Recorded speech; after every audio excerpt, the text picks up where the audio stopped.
আমার ছেলের কাছ থেকে পেইন্টিং এর মাধ্যমে বিয়ের প্রস্তাব পেলাম। ছেলে পোর্ট্রেট আর্টিস্ট, আমাকে নিয়ে বিভিন্ন ছবি এঁকেছে। একদিন আমার জন্মদিনে একটা নতুন পেইন্টিং উপহার দিল। সেখানে সে আমাকে এঁকেছে একটি সাদা শাড়িতে, মাথায় সিঁদুর, পায়ে আলতা। আমি অবাক হয়ে জিজ্ঞাসা করলাম, এটা কি? ছেলে আমার হাত ধরে বলল, মা, এটা আমার স্বপ্ন। আমি তোমাকে আমার স্ত্রী হিসেবে দেখতে চাই। বহুদিন ধরে এই ইচ্ছা চেপে রেখেছি, আজ বলছি, আমাকে বিয়ে করবে? আমরা একসাথে অন্য জায়গা চলে যাব, নতুন জীবন শুরু করব। আমি পেইন্টিং দেখে বিস্মিত হয়ে গেলাম। এতে আমি সাদা শাড়িতে আছি, বিবাহিত হিন্দু নারীর সমস্ত চিহ্নসহ, সিঁদুর, আলতা, সংখ্যা।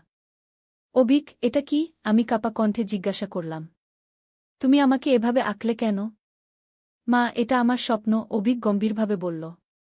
আমি তোমাকে এভাবে দেখতে চাই, আমার স্ত্রী হিসেবে, আমার জীবনসঙ্গিনী হিসেবে। আমি পেইন্টিং থেকে মুখ ফিরিয়ে নিলাম। এটা সম্পূর্ণ অস্বাভাবিক, অবিক। আমি তোমার মা। আমি জানি মা। অবিক আমার হাত ধরল। কিন্তু আমি তোমাকে ভালোবাসি, শুধু মা হিসেবে নয়, একজন নারী হিসেবে। আমি চাই তুমি আমার স্ত্রী হও। আমি অবিশ্বাসে তার দিকে তাকিয়ে রইলাম। আমার নিজের ছেলে, যাকে আমি এত যত্ন করে মানুষ করেছি, যার জন্য আমি নিজের সমস্ত সুখ ত্যাগ করেছি, সে আমাকে এভাবে দেখে? তোমার মাথা খারাপ হয়ে গেছে, আমি কাঁদতে কাঁদতে বললাম। এটা সম্পূর্ণ অস্বাভাবিক। আমার মাথা খারাপ হয়নি মা। অবিক আমার কাছে এগিয়ে এলো। আমি শুধু আমার হৃদয়ের কথা বলছি। আমি তোমাকে চাই, শুধু মা হিসেবে নয়, আমার জীবনসঙ্গিনী হিসেবে। এই গল্পটি সম্পূর্ণ শুনলে আপনাদের পানি অটোমেটিক বের হয়ে যাবে। যত দ্রুত সম্ভব হাতের কাছে টিস্যু নিয়ে বসে পড়ো। বিছানার চাদর যেন নষ্ট না হয় সেটা সম্পূর্ণ খেয়াল রাখার অনুরোধ জানিয়ে গল্পটি এখন শুরু করব। তার আগে সর্বশেষ অনুরোধ, দয়া করে এমন পানি বের করার গল্প নিয়মিত শুনতে আমাদের চ্যানেলটি সকলেই সাবস্ক্রাইব করুন। ধন্যবাদ। হ্যালো বন্ধুরা, আমার নাম অনন্যা মজুমদার। আমার বয়স ৪২ বছর। আমার স্বামীর নাম পার্থ মজুমদার, বয়স ৪৫ বছর। আমাদের ২ সন্তান, রোহন আর মেঘা। রোহন ১৯ বছর বয়সী, কলেজে পড়ে। মেঘা ১২ বছর বয়সী, স্কুলে যায়। সেদিন ছিল আমার জন্মদিন। আমি সকাল থেকেই উৎসাহিত ছিলাম। ছেলে রোহন একজন দক্ষ চিত্রশিল্পী। সে আমাকে বলেছিল জন্মদিনে আমাকে একটা বিশেষ উপহার দেবে। আমি ভেবেছিলাম হয়তো আমার আরেকটি পোর্ট্রেট আঁকবে। তার আঁকা প্রতিটি ছবি আমার প্রাণের সম্পদ। সে আমার অসংখ্য পোর্ট্রেট এঁকেছে, কিন্তু আমি কখনোই সেগুলো নিয়ে ভালোভাবে কথা বলিনি। রাতে ঘরে ফিরে দেখি রোহন আর মেঘা সাজিয়ে রেখেছে আমাদের ড্রয়িং রুম। কেক, কিছু ফুল আর কয়েকটা ছোট উপহার। আমার মনটা ভরে গেল। পার্থ অফিস থেকে ফিরে আমাকে একটা সুন্দর শাড়ি উপহার দিল। রোহন বলল, মা, আমার উপহারটা একটু বিশেষ। চলো তোমার স্টাডি রুমে গিয়ে দেখি গু। আমি উৎসাহিত হয়ে তার সঙ্গে গেলাম। সেখানে একটি ক্যানভাসের উপর ঢাকা দিয়ে রাখা ছিল কিছু একটা। রোহন ঢাকা সরিয়ে দিল। আমি দেখে অবাক। এটা ছিল একটি পেইন্টিং যেখানে আমি একটি সাদা শাড়িতে আছি, মাথায় সিঁদুর, হাতে শাখা, পায়ে আলতা। সেই মুহূর্তে আমার শরীরটা শিউরে উঠল। এটা তো বিবাহিত হিন্দু নারীর লক্ষণ। রোহন, এটা কি? আমি অবাক হয়ে জিজ্ঞাসা করলাম। রোহন আমার হাত ধরে বলল, মা, আমার একটা স্বপ্ন আছে। আমি তোমাকে এভাবে দেখতে চাই। আমি আরও অবাক। কি বলছো তুমি? আমি তো তোমার মা। রোহন গম্ভীর হয়ে বলল, মা, আমি তোমাকে শুধু মা হিসেবেই নয়, একজন নারী হিসেবেও ভালোবাসি। আমি চাই তুমি আমার স্ত্রী হও। আমি বহুদিন ধরে এই ইচ্ছা চেপে রেখেছি, কিন্তু আজ বলছি, আমাকে বিয়ে করবে? আমরা একসাথে অন্য জায়গা চলে যাব, নতুন জীবন শুরু করব। আমি অবিশ্বাসে তার দিকে তাকিয়ে রইলাম। আমার নিজের ছেলে, যাকে আমি এত যত্ন করে মানুষ করেছি, যার জন্য আমি নিজের সমস্ত সুখ ত্যাগ করেছি, সে আমাকে এভাবে দেখে? হঠাৎ করে আমার মাথা ঘুরতে লাগল। তোমার মাথা খারাপ হয়ে গেছে, আমি কাঁদতে কাঁদতে বললাম। এটা সম্পূর্ণ অস্বাভাবিক। আমার মাথা খারাপ হয়নি মা। রোহন আমার কাছে এগিয়ে এলো। আমি শুধু আমার হৃদয়ের কথা বলছি। আমি তোমাকে চাই, শুধু মা হিসেবে নয়, আমার জীবনসঙ্গিনী হিসেবে। আমি ওর হাত ছাড়িয়ে নিয়ে কাঁপতে কাঁপতে বললাম, রোহন, এটা কি বলছো? এটা এটা সম্পূর্ণ অস্বাভাবিক। তুমি আমার ছেলে। আমি তোমার মা। রোহন আমার দিকে অদ্ভুতভাবে তাকাচ্ছিল। তার চোখে এক ধরনের উন্মাদনা। আমি ভয়ে কাঁপতে লাগলাম। কিন্তু তারপর হঠাৎ করে সে হাসতে শুরু করল। হা হা হা। মা, তোমার মুখের অভিব্যক্তি দেখলে রোহন প্রচণ্ড হাসতে লাগল। আমি হতবাক হয়ে রইলাম। কি কি হয়েছে? রোহন দরজার দিকে চিৎকার করে বলল, বাবা, মেঘা, এসো। মার মুখের অভিব্যক্তি দেখলে হাসবে। পরমুহূর্তেই দরজা খুলে পার্থ আর মেঘা ঢুকল। তারাও হাসতে শুরু করল। আমি কিছুই বুঝতে পারছিলাম না। কি ব্যাপার? আমি বিভ্রান্ত হয়ে জিজ্ঞাসা করলাম। পার্থ এগিয়ে এসে আমার হাত ধরে বলল, অনন্যা, এটা আসলে একটা অভিনয়। আমরা তোমাকে একটা বড় সারপ্রাইজ দিতে চেয়েছিলাম গো। অভিনয়? আমি বিস্মিত হয়ে জিজ্ঞাসা করলাম। রোহন হাসতে হাসতে বলল, হ্যাঁ মা। আসলে আমি যে কলেজে পড়ি সেখানে আমাদের একটা নাটক করতে হবে। সেটা একটা সাইকোলজিক্যাল থ্রিলার, যেখানে মা-ছেলের সম্পর্কের এক অদ্ভুত মোড় নিয়ে গল্প। আমি সেই চরিত্রে অভিনয় করব। কিন্তু আমি চাইছিলাম আমার অভিনয়টা কেমন হয় তোমার কাছে পরীক্ষা করে দেখতে গু। আমি স্বস্তির নিঃশ্বাস ফেললাম। ওহ, তাই বলো? তারপর হঠাৎ করে রাগ হল। কিন্তু এভাবে আমাকে ভয় দেখাবার কি দরকার ছিল? আমি তো প্রায় হার্ট অ্যাটাক করতে যাচ্ছিলাম। মেঘা এগিয়ে এসে আমাকে জড়িয়ে ধরে বলল, মা, এটাই তো সারপ্রাইজ। দাদা সত্যিই অসাধারণ অভিনয় করে। তার ভূমিকা এত বাস্তব মনে হয়েছিল যে আমরা সবাই মুগ্ধ। সে নিশ্চয়ই নাটকে সবাইকে অবাক করে দেবে। আমি এখনও সামলাতে পারছিলাম না। কিন্তু ওই ছবিটা? আমি পেইন্টিংয়ের দিকে আঙুল দেখিয়ে জিজ্ঞাসা করলাম। রোহন একটু হেসে বলল, ওটা আসলে আমার প্রজেক্টের জন্য। আমাদের আর্ট ক্লাসে একটি অ্যাসাইনমেন্ট ছিল, যেখানে আমাদের একটি ট্রান্সফরমেশন পেইন্টিং করতে হবে, অর্থাৎ একজন ব্যক্তিকে ভিন্ন রূপে চিত্রিত করা। আমি তোমাকে বেছে নিয়েছিলাম। তোমার এই নতুন রূপটি আমি কল্পনা করেছি একটি পুরানো ছবি দেখে, যেখানে তুমি তোমার বিয়ের সময় অনেকটা এরকম দেখতে ছিলে গু। এখন আমি বুঝতে পারলাম। ও, তাই বলো? তোমরা আমাকে কিন্তু সত্যিই ভয় দেখিয়েছ। পার্থ আমাকে জড়িয়ে ধরে বলল, সরি অনন্যা। কিন্তু রোহন এত উৎসাহী ছিল তার অভিনয় কেমন হচ্ছে তা দেখার জন্য, যে আমরা এই প্ল্যানটা করেছিলাম। আর তোমার জন্মদিনে তোমাকে একটা অভিনব সারপ্রাইজ দিতে চেয়েছিলাম গু। আমি দীর্ঘশ্বাস ফেললাম। ঠিক আছে। কিন্তু এরকম সারপ্রাইজ আর কখনো দিও না। আমার হার্ট রেট এখনও স্বাভাবিক হয়নি গু। রোহন আমাকে জড়িয়ে ধরে বলল, সরি মা। কিন্তু আমি জানতাম তুমি আমাকে মাফ করে দেবে। আমি তোমাকে ছোট আরেকটা সারপ্রাইজ দিতে চাই। চলো আমার সাথে গু। রোহন আমাকে নিয়ে ঘরের বাইরে গেল, বাকি দুজন আমাদের অনুসরণ করল। রোহন আমাকে ড্রয়িং রুমে নিয়ে গেল, যেখানে টেবিলের উপর একটি অন্য ক্যানভাস ছিল, ঢাকা দিয়ে রাখা। এটা তোমার আসল জন্মদিনের উপহার, রোহন বলল ঢাকা তুলে নিয়ে। আমি দেখলাম একটি চমৎকার পেইন্টিং, যেখানে আমরা চারজন একসাথে আছি, আমি, পার্থ, রোহন আর মেঘা।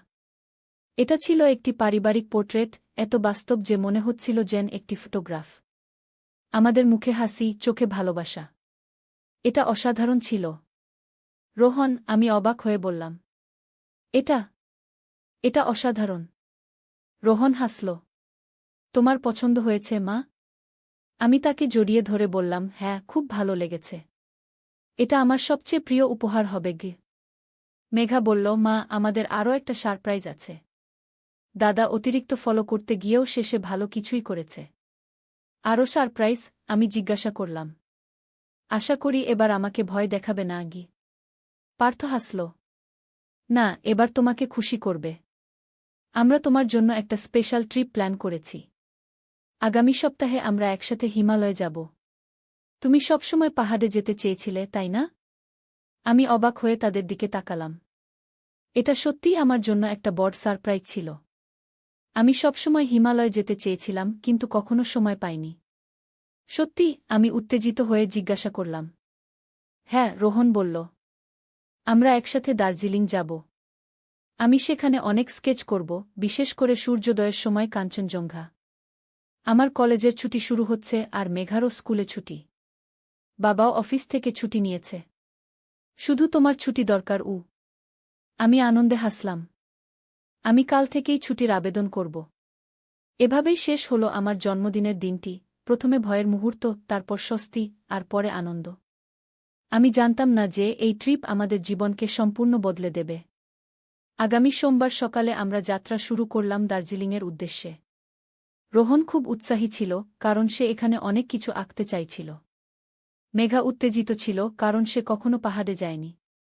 পার্থ শান্ত হাসছিল। আমরা দুজন অনেক বছর পর আবার ভ্রমণে যাচ্ছিলাম। রোহন যখন ছোট ছিল তখন আমরা কয়েকবার ট্যুর করেছিলাম, কিন্তু যত দিন যেতে লাগল ব্যস্ততা বাড়তে লাগল আর ভ্রমণ কমতে লাগল। আমরা দার্জিলিংয়ে পৌঁছে একটি সুন্দর হোটেলে উঠলাম। আমাদের রুম থেকে কাঞ্চনজঙ্ঘা দেখা যাচ্ছিল। সেই দৃশ্য ছিল অসাধারণ। সূর্যাস্তের সময় বরফ ঢাকা পাহাড়গুলো লাল আভায় জ্বলজ্বল করছিল। রোহন অবিলম্বে তার স্কেচবুক বের করে আঁকতে শুরু করল। পরদিন আমরা চা বাগান ঘুরতে গেলাম। সেখানে হঠাৎ করে রোহন একটি অদ্ভুত পাথর খুঁজে পেল। এটা ছিল ছোট কিন্তু অদ্ভুতভাবে চকচকে। পাথরটির উপর কিছু অদ্ভুত চিহ্ন ছিল, মনে হয় কোনো প্রাচীন ভাষা। দেখো, রোহন উৎসাহিত হয়ে পাথরটি তুলে ধরল। এটা কি সুন্দর! এর উপর কিছু লেখা আছে মনে হচ্ছে কি? আমরা সবাই একসাথে পাথরটি দেখলাম। এটা সত্যিই অদ্ভুত ছিল। এটা একটা সাধারণ পাথর নয়, পার্থ বলল, পাথরটি ভালো করে দেখে। এটা কোনো প্রাচীন জিনিস বলে মনে হচ্ছে কি? মেঘা উত্তেজিত হয়ে বলল, হয়তো এটা কোনো গুপ্তধনের চাবি। আমরা হেসে উঠলাম। কিন্তু সেই হাসি অল্পক্ষণের জন্যই ছিল। হঠাৎ করে আমাদের কাছে একজন বৃদ্ধ লোক এল। তার পরনে ছিল স্থানীয় পোশাক আর মুখে পাকা দাড়ি। ওটা দেখাও, তিনি গম্ভীর স্বরে বললেন, আঙুল দিয়ে পাথরটি দেখিয়ে। রোহন সন্দেহজনকভাবে পাথরটি ধরে রাখল। কেন? এটা আমি পেয়েছি গু। বৃদ্ধ লোকটি আমাদের দিকে তাকালেন, তার চোখে একটা অদ্ভুত ভাব। তোমরা জানো না এটা কি? এটা বিপজ্জনক হতে পারে আমি রোহনের কাছে গিয়ে বললাম, দেখাও ওনাকে। হয়তো উনি কিছু জানেন এটা সম্পর্কে গু। রোহন অনিচ্ছা সত্ত্বেও পাথরটি বৃদ্ধ লোকটির হাতে দিল। তিনি পাথরটি ঘুরিয়ে ফিরিয়ে দেখলেন, তারপর একটা দীর্ঘশ্বাস ফেললেন। এটা যা আমি ভেবেছিলাম, তিনি বললেন। এটা মৃত্যুর পাথর মৃত্যুর পাথর? আমরা সবাই একসাথে জিজ্ঞাসা করলাম। বৃদ্ধ লোকটি মাথা নাড়লেন। হ্যাঁ, এটি প্রাচীন শেরপা উপজাতির একটি পবিত্র বস্তু।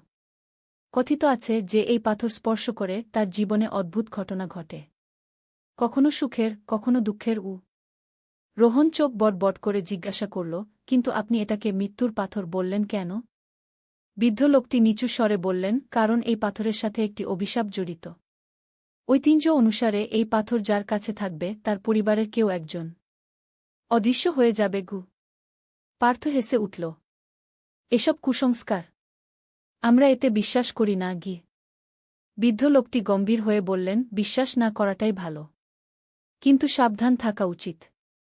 এই পাথরটি নিয়ে যাও, কিন্তু একটা উপদেশ দিই। আজ রাতেই এটা নীল চাঁদের মন্দিরে রেখে এসো। সেটাই সবার জন্য মঙ্গল হবে গু। মেঘা আমার হাত ধরে কাঁপতে লাগল। মা, আমার ভয় করছে গু। আমি মেঘাকে সান্ত্বনা দিয়ে বললাম, ভয় পাবার কিছু নেই। এসব গল্পকাহিনী গু। বৃদ্ধ লোকটি একটা দীর্ঘশ্বাস ফেলে পাথরটি রোহনের হাতে ফিরিয়ে দিলেন। তোমাদের ইচ্ছা। কিন্তু মনে রেখো, পাথরের অভিশাপ সত্য। আর নীল চাঁদের মন্দির, সেটি পাহাড়ের উপরে, ঠিক সেই জায়গায় যেখানে সূর্য ডোবার ঠিক আগে শেষ আলো পড়ে। এই বলে তিনি চলে গেলেন। আমরা একটু অস্বস্তি নিয়ে হোটেলে ফিরলাম। রোহন পাথরটি তার ব্যাগে রেখে দিল। সেদিন সন্ধ্যায় আমাদের হোটেলের রুমে বসে আমরা বৃদ্ধ লোকটির কথা নিয়ে আলোচনা করছিলাম। আমার মনে হয় ওই লোকটি আমাদের ভয় দেখাতে চেয়েছিলেন, পার্থ বলল। কিন্তু কেন? আমি জিজ্ঞাসা করলাম। হয়তো ওনার উদ্দেশ্য ছিল আমরা পাথরটি তাকে দিয়ে দিই, রোহন বলল। হয়তো এটি মূল্যবান কিছু গু। মেঘা তখনও ভয় পাচ্ছিল। আমার মনে হয় আমাদের ওই নীল চাঁদের মন্দিরে যাওয়া উচিত। আমি ওই অভিশাপের কথা ভাবলে ভয় পাই। রোহন আবার পাথরটি বের করে দেখতে লাগল। আমি ওই মন্দিরের কথা জানতে চাই। যদি এটি সত্যিই কোনো প্রাচীন বস্তু হয় তাহলে এর ইতিহাস জানা দরকার গু। আমরা সিদ্ধান্ত নিলাম, পরদিন সকালে হোটেলের রিসেপশনে জিজ্ঞাসা করব নীল চাঁদের মন্দির সম্পর্কে। পরদিন সকালে আমরা ব্রেকফাস্ট করতে গিয়ে হোটেলের রিসেপশনিস্টকে জিজ্ঞাসা করলাম মন্দির সম্পর্কে। নীল চাঁদের মন্দির? তিনি আশ্চর্য হয়ে বললেন। আমি জানি না। একটু অপেক্ষা করুন। আমার দাদা এসব প্রাচীন জায়গা সম্পর্কে অনেক কিছু জানেন। আমি জিজ্ঞাসা করে দেখি। তিনি ফোন তুলে কথা বললেন, তারপর আমাদের দিকে ফিরে বললেন, হ্যাঁ, দাদা বলছেন এটি একটি প্রাচীন বৌদ্ধ মন্দির, যেটি ওই পাহাড়ের চূড়ায় অবস্থিত। তিনি জানালার বাইরে দূরের একটি পাহাড়ের চূড়া দেখিয়ে দিলেন। কিন্তু সেখানে যাওয়া খুব কঠিন এবং পর্যটকদের জন্য নিরাপদ নয়। আপনারা কেন এই মন্দির সম্পর্কে জানতে চাইছেন? আমরা তাকে বৃদ্ধ লোকটির কথা বললাম না, শুধু বললাম আমরা নতুন জায়গা সম্পর্কে জানতে আগ্রহী। আমি আপনাদের একটা গাইড দিতে পারি, রিসেপশনিস্ট প্রস্তাব দিলেন। তিনি আপনাদের সেখানে নিয়ে যেতে পারবেন, তবে সময় লাগবে কি। আমরা রাজি হয়ে গেলাম। দুপুরের খাবার খেয়ে আমরা গাইডের সাথে রওনা দিলাম। তার নাম ছিল তেনজিং, একজন অভিজ্ঞ পর্বতারোহী। নীলচাঁদের মন্দিরের একটি ইতিহাস আছে, তেনজিং বললেন, আমরা যখন পাহাড়ের পথে উঠছিলাম প্রায় ৩০০ বছর আগে এক বৌদ্ধ ভিক্ষু এখানে ধ্যান করতে এসেছিলেন। কথিত আছে পূর্ণিমার রাতে তিনি দেখেছিলেন চাঁদ নীল হয়ে গেছে, আর সেই আলো পাহাড়টি আলোকিত হয়েছিল। তারপর থেকে এই জায়গাটি পবিত্র মনে করা হয়। আর ওই পাথর সম্পর্কে কিছু জানেন? রোহন জিজ্ঞাসা করল, ব্যাগ থেকে পাথরটি বের করে। তেনজিং পাথরটি দেখে থমকে গেলেন। এটা এটা কোথায় পেলেন? রোহন বলল, চা বাগানে পড়েছিল। তেনজিং দ্রুত পাথরটি ফিরিয়ে দিলেন। এটি মৃত্যুর পাথর বলে পরিচিত। আমাদের শেরপা সম্প্রদায়ে একটি বিশ্বাস আছে। অভিশাপের কথা পার্থ জিজ্ঞাসা করলেন। আপনি জানেন? তেনজিং বিস্মিত হলেন। একজন বৃদ্ধ লোক আমাদের বলেছিলেন। আমি বললাম। তেনজিং নিচু স্বরে বললেন, তাহলে আমার আর কিছু বলার নেই। তবে হ্যাঁ, আমরা বিশ্বাস করি এই পাথর যার কাছে থাকবে তার পরিবারের কেউ হারিয়ে যাবে। কিন্তু যদি পাথরটি নীল চাঁদের মন্দিরে রাখা হয়, তাহলে অভিশাপ থেকে মুক্তি পাওয়া যাবে। আমরা পাহাড়ের উপরে উঠতে লাগলাম। পথটি ক্রমশ কঠিন হয়ে উঠছিল। সন্ধ্যা হয়ে আসছিল, আর আমরা এখনও মন্দিরে পৌঁছাইনি। আমরা কি ঠিক পথে যাচ্ছি? আমি জিজ্ঞাসা করলাম, ক্লান্ত হয়ে। হ্যাঁ, তেনজিং নিশ্চিত করলেন। আর মাত্র কিছু দূর। হঠাৎ আমরা শুনলাম একটি অদ্ভুত শব্দ, যেন কেউ কাঁদছে। আমরা থমকে দাঁড়ালাম। এটা কি? মেঘা ভয়ে কাঁপতে লাগল। হয়তো বাতাসের শব্দ, তেনজিং বললেন, তবে তার কণ্ঠেও একটু অস্বস্তি ছিল। আমরা আবার চলতে শুরু করলাম। অন্ধকার ঘনিয়ে আসছিল। তেনজিং টর্চ জ্বাললেন। আমাদের তাড়াতাড়ি যেতে হবে, তিনি বললেন। রাতে এই পথে চলা বিপজ্জনক। আমরা দ্রুত হাঁটতে শুরু করলাম। তারপর হঠাৎ করে আমরা একটি ছোট মন্দির দেখতে পেলাম পাহাড়ের চূড়ায়। এটি ছিল প্রাচীন পাথরে নির্মিত, আর এর চূড়ায় একটি নীল পাথর বসানো ছিল, যা চাঁদের আলো চমকাচ্ছিল। এটাই নীল চাঁদের মন্দির, তেনজিং বললেন। আমরা মন্দিরের দিকে এগোলাম। হঠাৎ আবার সেই কান্নার শব্দ, এবার আরও স্পষ্ট, আরও কাছে। কে ওখানে? পার্থ চিৎকার করে জিজ্ঞাসা করলেন। কোনো উত্তর এলো না। তবে কান্নার শব্দটা থামল। আমরা সন্দেহজনকভাবে চারদিকে তাকালাম, কিন্তু কাউকে দেখতে পেলাম না। এখানে কি কেউ বাস করে? আমি তেনজিংকে জিজ্ঞাসা করলাম। না, তিনি মাথা নাড়লেন। এখানে কেউ থাকে না। কিছু পর্যটক আসে, কিছু তীর্থযাত্রী, কিন্তু কেউ বাস করে না। আমরা মন্দিরে প্রবেশ করলাম। ভিতরে একটি ছোট কক্ষ, মাঝখানে একটি বৌদ্ধ মূর্তি। চারপাশে মোমবাতি জ্বলছিল, যার আলো ঘরটি আবছাভাবে আলোকিত হয়েছিল। এখন কি করতে হবে? রোহন জিজ্ঞাসা করল, পাথরটি বের করে। তেনজিং বললেন, মূর্তির সামনে রাখুন, প্রার্থনা করুন। রোহন মূর্তির সামনে গিয়ে পাথরটি রাখল। আমরা সবাই শান্তভাবে দাঁড়িয়ে রইলাম। হঠাৎ একটি অদ্ভুত ঘটনা ঘটল। মন্দিরের ভিতরে এক প্রবল বাতাস বইতে শুরু করল, যেন একটি ঝড়। মোমবাতিগুলো নিভে গেল, আমরা অন্ধকারে ডুবে গেলাম। কি হচ্ছে? মেঘা চিৎকার করে উঠল। আমরা একে অপরকে খুঁজতে লাগলাম অন্ধকারে। তেনজিং টর্চ জ্বালানোর চেষ্টা করলেন, কিন্তু সেটি কাজ করছিল না। সবাই শান্ত থাকুন, পার্থ বললেন। এটা শুধু একটা ঝড়। কিন্তু এটা ঝড় ছিল না। হঠাৎ রোহনের একটা চিৎকার শোনা গেল। মা! বাবা! কেউ আমার হাত ধরছে। রোহন! আমি ভয়ে উন্মাদের মতো তাকে খুঁজতে লাগলাম অন্ধকারে। কোথায় তুমি? আর কোনো উত্তর এলো না। ঝড় থেমে গেল, মোমবাতিগুলো আবার জ্বলে উঠল। আমরা তাকিয়ে দেখলাম রোহন অদৃশ্য হয়ে গেছে। রোহন! আমি চিৎকার করে উঠলাম। রোহন, কোথায় তুমি? মেঘা কাঁদতে শুরু করল। পার্থ মন্দিরের বাইরে দৌড়ে গেলেন রোহনকে খুঁজতে। তেনজিং হতবাক হয়ে দাঁড়িয়ে রইলেন। অভিশাপ! তিনি ফিসফিস করে বললেন। আমি বিশ্বাস করতে পারছিলাম না। এটা কিভাবে সম্ভব? রোহন কোথায় গেল? আমরা সারারাত ধরে তাকে খুঁজলাম পাহাড়ের চারপাশে, মন্দিরের ভিতরে বাইরে, কিন্তু কোনো চিহ্ন পেলাম না। পরদিন সকালে আমরা পুলিশে খবর দিলাম। তারা একটি অনুসন্ধান দল পাঠালো, হেলিকপ্টার দিয়ে এলাকা খুঁজে দেখল, কিন্তু কোনো ফল হল না। রোহন যেন বাতাসে মিলিয়ে গেছে। আমরা বিধ্বস্ত হয়ে হোটেলে ফিরলাম। মেঘা অবিরাম কাঁদছিল। পার্থ স্তব্ধ হয়ে গিয়েছিলেন। আমি কি করব বুঝতে পারছিলাম না। অভিশাপ সত্যি হয়েছে, তেনজিং বললেন, যখন তিনি আমাদের হোটেলে রাখতে এসেছিলেন। আমি দুঃখিত। আপনি কি সত্যিই বিশ্বাস করেন এটা কোনো অভিশাপ? আমি কান্নায় ভেঙে পড়লাম। তেনজিং দীর্ঘশ্বাস ফেলে বললেন, আমাদের সংস্কৃতিতে অনেক কিছু আছে যা বোঝা যায় না। কিন্তু আমি বিশ্বাস করি রোহন ফিরে আসবে। কিভাবে? পার্থ জিজ্ঞাসা করলেন। পূর্ণিমার রাতে, তেনজিং বললেন। যখন চাঁদ নীল হয়ে যাবে। কিন্তু চাঁদ তো নীল হয় না, মেঘা বিরক্ত হয়ে বলল। তেনজিং হাসলেন। সাধারণত নয়। কিন্তু এখানে বছরে একবার একটি অদ্ভুত প্রাকৃতিক ঘটনা ঘটে। পূর্ণিমার রাতে যখন চাঁদের আলো মন্দিরের চূড়ায় থাকা নীল পাথরে পড়ে, তখন সেই প্রতিফলন চাঁদকে নীল দেখায়। এটি প্রতি বছর ঘটে ঠিক একই দিনে। সেই দিন কবে? আমি আগ্রহের সাথে জিজ্ঞাসা করলাম। ভাগ্যবশত আগামীকাল, তেনজিং বললেন। আমরা সিদ্ধান্ত নিলাম আগামীকাল রাতে আবার মন্দিরে যাব। এটা অযৌক্তিক মনে হলেও এছাড়া আমাদের আর কোনো আশা ছিল না। পরদিন সারাদিন ধরে আমরা অপেক্ষা করলাম। আমরা পুলিশের সাথে যোগাযোগ রাখলাম, কিন্তু তারাও রোহনের কোনো খবর পায়নি। সন্ধ্যা হতেই আমরা আবার তেনজিংয়ের সাথে মন্দিরের দিকে রওনা দিলাম। এবার পথটা আমাদের চেনা ছিল। আমরা অপেক্ষাকৃত দ্রুত পৌঁছে গেলাম মন্দিরে। চাঁদ উঠে এসেছিল, উজ্জ্বল এবং পূর্ণ। তেনজিং আমাদের মন্দিরের ভিতরে অপেক্ষা করতে বললেন। বাইরে আকাশে চাঁদ উঠছিল ক্রমশ উপরে। এখন কি ঘটবে? মেঘা অস্থিরভাবে জিজ্ঞাসা করল। অপেক্ষা করো, তেনজিং বললেন। যখন চাঁদ ঠিক মন্দিরের উপরে আসবে, তখন তার আলো নীল পাথরে পড়বে, আর সেই মুহূর্তে তিনি কথা শেষ করার আগেই আমরা দেখলাম চাঁদের আলো মন্দিরের চূড়ায় পড়েছে। হঠাৎ চারপাশে একটি নীল আলো ছড়িয়ে পড়ল। এটা অদ্ভুত, অবাস্তব দেখাচ্ছিল। চাঁদের আলো সত্যিই নীল হয়ে গিয়েছিল। তারপর আবার সেই ঝড়, মন্দিরের ভিতরে প্রবল বাতাস বইতে শুরু করল। মোমবাতিগুলো নিভে গেল, কিন্তু এবার অন্ধকার হল না, কারণ চারপাশে নীল আলো ছড়িয়েছিল। হঠাৎ মন্দিরের মাঝখানে, ঠিক যেখানে রোহন অদৃশ্য হয়েছিল, সেখানে একটি আলোর গোলক দেখা গেল।